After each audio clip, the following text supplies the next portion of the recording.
é técnica, entende? Ou seja, o que importa não é como você faz, é a informação que você tira de qualquer teste. É claro que tem alguns testes que tem normativa, você não pode medir a acuidade visual com tabela de 6 metros a 2, porque não é a mesma informação que você está recebendo, entende? Então existem protocolos de realização dos testes, porque senão, se vocês querem usar a quantidade da resposta, se vocês não sabem como aplicar, essa quantidade não é válida, então isso limita muito a comunicação. Agora, se vocês não pretendem comunicar ou anotar isso para que vocês tenham como referência, nem isso importa, na verdade. Vocês entendem o que eu quero dizer? Se você pegar um teste de acuidade visual, uma tabela de Snellen que vocês aprenderam a fazer na faculdade, para fazer a 6 metros, e a vida inteira usar ela a 2,5 metros, a vida inteira, com vocês, e vocês sabem qual é a resposta que vocês esperam naquela distância, naquela condição, e isso faz com que vocês consigam fazer uma boa refração para longe, qual que é o problema? Isso é uma desconstrução difícil da gente fazer, e até hoje muitas vezes me pego, porque a gente é inculcado sempre, e durante os 4, 5 anos de faculdade, a fazer um negócio do jeito que os outros dizem que a gente tem que fazer. Porque tem uma razão para aquilo, obviamente, mas a gente não questiona essa razão e nem o objetivo de fazer aquilo daquele jeito. Então, o meu objetivo é que vocês entendam de verdade qual é a informação que você recebe por um teste. Não é o resultado que ele dá, não é o que ele está medindo, que também tem que ser, obviamente, porque você não mede com teste acomodativo a função emergencial, mas é principalmente entender o que isso significa a nível de processamento visual, o que você está recebendo de informação daquela pessoa. E isso, gente, serve para qualquer teste, para qualquer acuidade visual, retinoscopia, aquilo que vocês fazem todos os dias. Quando vocês fazem uma retinoscopia e buscam uma pupila cheia, isso significa alguma coisa. Tem que ter um significado. E você tem que entender o significado para você. O que aquilo significa para você. Tudo bem? Eu acho que todo mundo aqui entra em consenso que se você pega o retinoscópio e vê sombra indo ao contrário, a gente está vendo uma postura visual de míope. Entende? Ou seja, que a imagem, a princípio, está chegando antes de onde deveria chegar, certo? Mas essa é uma perspectiva que a gente precisa mudar. Porque a gente sempre olhou o olho desde fora. Como é que a gente desenha erro refrativo para os pacientes e aprende na faculdade? O olhinho aqui. Tá? E aí, você coloca a lente aqui, certo? Não é assim que a gente explica o que faz a lente negativa? E aí você tem a imagem que antes da lente chegava aqui, e aí agora a lente pega e faz os raios abrirem, você pega a distância focal e joga o raio para trás. É isso? Muito bem. Isso é uma perspectiva de quem está olhando esse olho para transversal, olhando ele desde fora e o que aconteceria com esse raio de luz. E eu pergunto para vocês, o que está acontecendo com esse cérebro que está vendo essa imagem? Qual é a perspectiva desse cérebro que está recebendo essa imagem modificada? Vocês já pararam para pensar que é isso que importa? Porque esse cérebro está recebendo uma alteração do espaço através dessa lente. E isso é ótica física. É ótica física. O que uma lente bicôncava faz? Comprime, diminui a imagem, certo? Ou se já viram alguma lente negativa aumentar a imagem? E além disso, o que mais que ela faz? Aproxima. Aproxima a exatamente o ponto focal da lente, certo? Uma lente de -1 aproxima a imagem a 1 metro de distância da lente. Ótica física, a gente não lembra disso do primeiro semestre da faculdade. Ah, Henro, mas eu estou fazendo isso para jogar a imagem na fóvea do paciente. Sim, tudo bem. Mas você mexeu com toda a imagem que é processada por aquele olho através daquela lente. E aí a gente se limita a pensar na prescrição pensando simplesmente em levar o ponto focal da imagem para a fóvea. E esquece do efeito que a lente faz sobre o cérebro da pessoa. Qualquer lente, gente, qualquer lente tem um efeito espacial.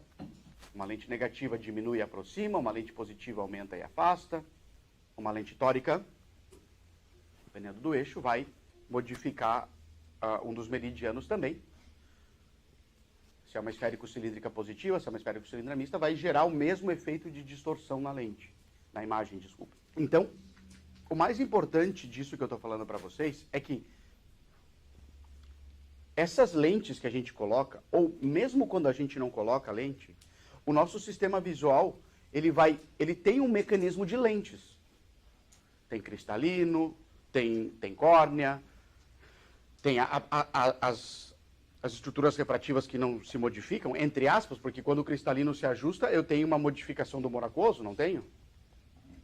Tem uma mudança de posição, apesar de estar tudo no meio líquido. Então, o que acontece? Em função da onde os objetos se encontram no espaço, eu vou adotar uma postura das lentes que eu posso ajustar e da posição dos meus dois olhos, das minhas máquinas fotográficas, das minhas câmeras, para poder obter a melhor informação visual e conseguir processar da melhor forma possível essa informação. Então, todos esses ajustes, o ajuste da posição dos olhos, o ajuste de como eu movimento quando os objetos estão em movimento, o ajuste da distância de profundidade em que esses objetos se encontram, são cálculos que eu faço a partir das minhas experiências. Conforme eu vou aprendendo, um bebê, eu falei para vocês lá no primeiro módulo, quando nasce, ele não sabe fazer nada disso. Tanto que a gente sempre fala, uma das coisas é o bebê enxerga muito pouco, a acuidade visual é muito baixa, a percepção das cores é muito limitada. Por quê? Porque não tem a experiência, a estrutura para fazer aquilo já existe. Então, essas experiências que a criança vai desenvolvendo vão pautando a forma com que o cérebro consegue organizar a sua estrutura motora para adquirir a melhor resposta. E existe sempre uma relação direta entre as duas coisas. Entre a imagem que eu recebo e a resposta imediata que eu tenho a nível motor para poder ajustar o meu sistema visual para conseguir processar essa informação visual da melhor forma. Sempre gera uma resposta. A resposta mais básica que vocês podem pensar é: eu estou no escuro total e acende a luz. A primeira coisa que o sistema vai fazer é uma reação pupilar para contrair, para limitar a quantidade de luz, para a partir daqui, eu estou falando isso em milésimos de segundos, começar a tentar ajustar o foco, começar a tentar ajustar a divergência para entender onde que se encontra. Entende? Então, essa resposta motora, ela vai determinar a capacidade que eu tenho de ajustar o sistema visual bem ou mal para realizar todas as tarefas que eu faço. E cada vez que eu coloco uma lente na frente desse sistema, eu estou mudando a entrada, eu estou mudando o espaço. E eu preciso ajustar a minha postura visual novamente para conseguir ter a melhor resposta visual. E o que seria a melhor resposta visual? A melhor acuidade, o melhor controle oculomotor, a melhor constância do foco, melhor sensibilidade ao contraste, melhor percepção das cores. Todas essas habilidades, todas elas. Algumas com uma influência motora maior, como pode ser o foco, a vergência, outro com menos incidência motora, como é a percepção das cores, sensibilidade ao contraste, porque são habilidades de processamento visual que não exigem tanto da postura dos olhos na hora de realizar a tarefa. Então, a gente precisa, se vocês começarem, em cada paciente, cada dia, começar a tentar ter esse pensamento, é isso que muda. É isso que muda. Você começar a tentar, cada vez que vai avaliar um paciente, a olhar desde o cérebro dele e não desde o efeito da lente ou do olho. O que o cérebro dele está fazendo com a lente que eu estou colocando na frente? Entende? Pensem bem. Pensem no míope. Tá? O míope não consegue, ele não sabe como posicionar o sistema visual de uma maneira adequada para conseguir a melhor nitidez para longe. Tanto a nível monocular quanto a nível binocular. Certo? Ele não consegue. Pode ser por uma questão anatômica, física? Pode.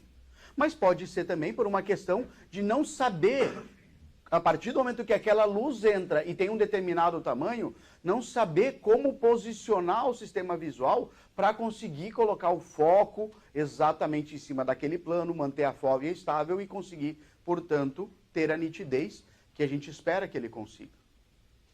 E aí o que eu faço quando eu coloco uma lente negativa nesse míope?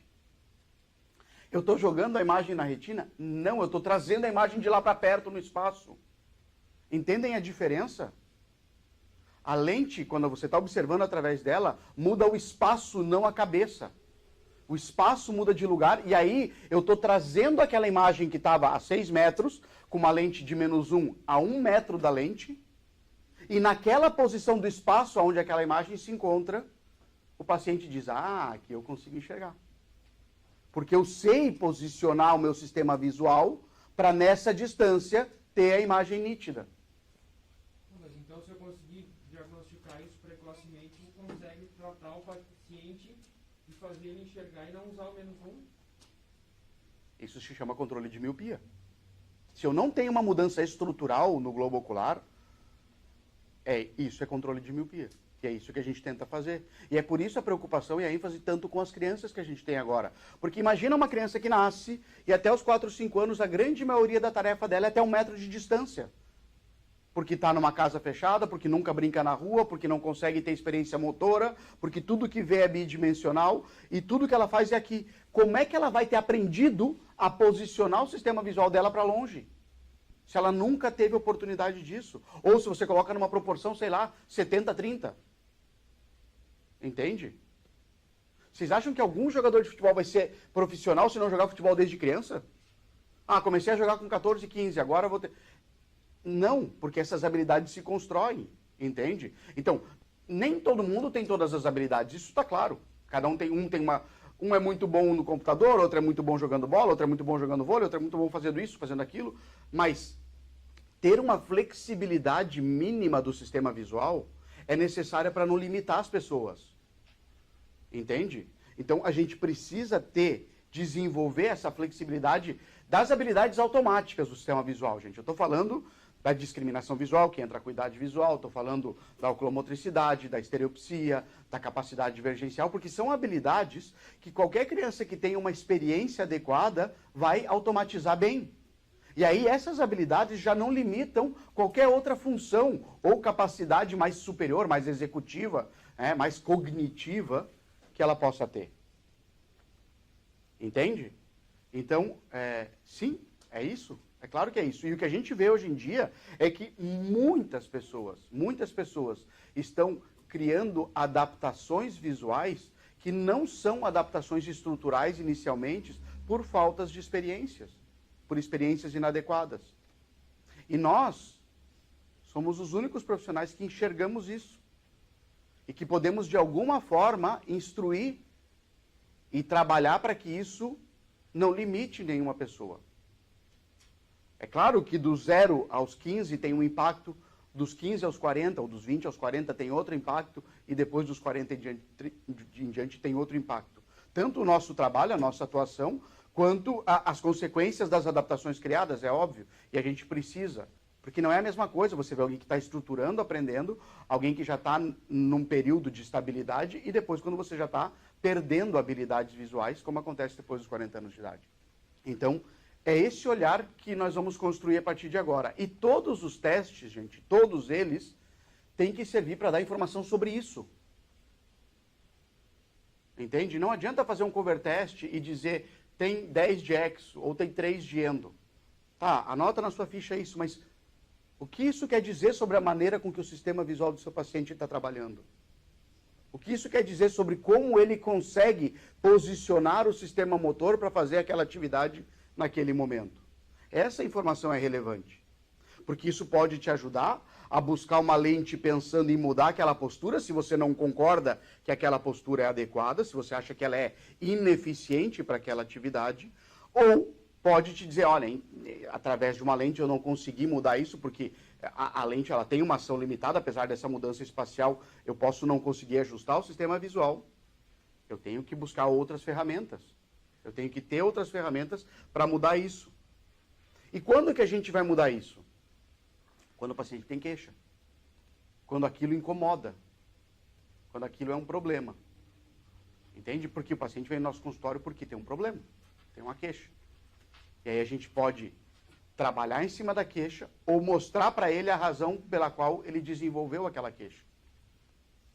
E sempre vai ter duas maneiras de trabalhar. O que acontece é que a grande maioria das vezes a gente tenta resolver, a gente resolve a queixa sem encontrar realmente o porquê ela está acontecendo. A grande vantagem é que a gente não precisa escolher, quem pode escolher é o paciente. O que a gente não pode é omitir a informação. Né? Eu acho que a partir do momento que eu sei, por exemplo, de novo, na miopia, que uma criança com menos 0,75, menos 1, se eu coloco isso e mando usar o tempo inteiro, vai aumentar, e não explico qual é a razão de estar acontecendo aquilo, eu estou omitindo uma informação que é direito do meu paciente saber. Porque ele pode optar por, tá bom, eu vou corrigir isso sabendo que vai aumentar e pronto, ou não, vou tentar fazer alguma coisa para que essa resposta mude, porque eu não quero que isso aumente, que isso se agrave.